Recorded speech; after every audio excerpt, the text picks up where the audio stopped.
renunciando à impiedade e às concupiscências mundanas. A primeira coisa, a primeira resposta à graça que você vai dar, preste atenção. Eu fui alcançado pela graça, amém, eu também. Vamos lá, a comprovação de que foi alcançado pela graça. Primeira coisa, renúncia. A graça de Deus não te deixará do mesmo jeito. Como é que eu sei se eu fui alcançado pela graça? Eu não sou mais a mesma pessoa.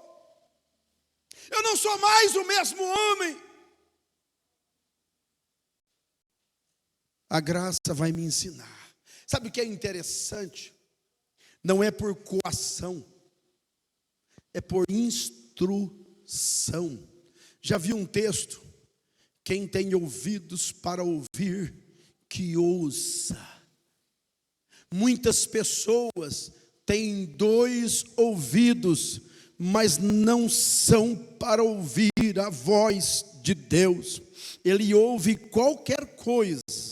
Se na academia der-lhe uma orientação, ele segue. Se na escola lhe der uma orientação, ele segue. Se o médico lhe der uma orientação, ele segue. Se um coach falar para ele uma orientação, ele segue. Mas quando a palavra fala, ele ignora, ele deixa de lado. Mas deixa eu fazer uma pergunta: quantos têm ouvido para ouvir a voz de Deus?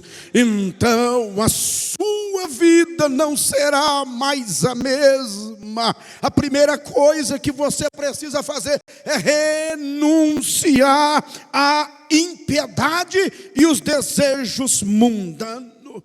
Meus irmãos, desde que nascemos, a vida vai nos ensinando, vai nos orientando a ser mal. Observa que uma criança aprende a bater, dar um tapa ou dar uma mordida antes de dar um abraço.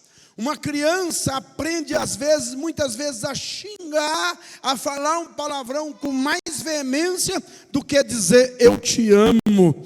Percebam isso é natural do ser humano. O ser humano nasceu com essa tendência.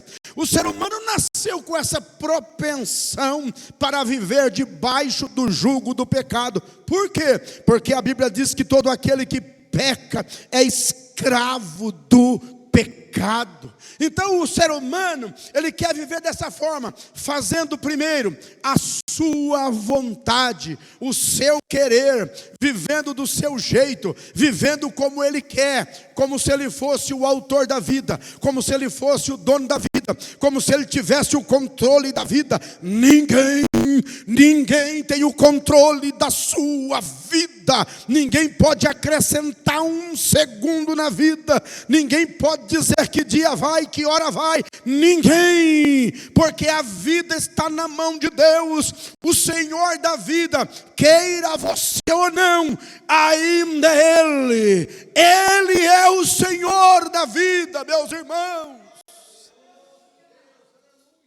E nós queremos viver como se fôssemos senhores. Aceitar Jesus como Salvador, todo mundo sabe. Você pode perguntar a qualquer um, a maioria das pessoas vai dizer que Jesus é o Salvador.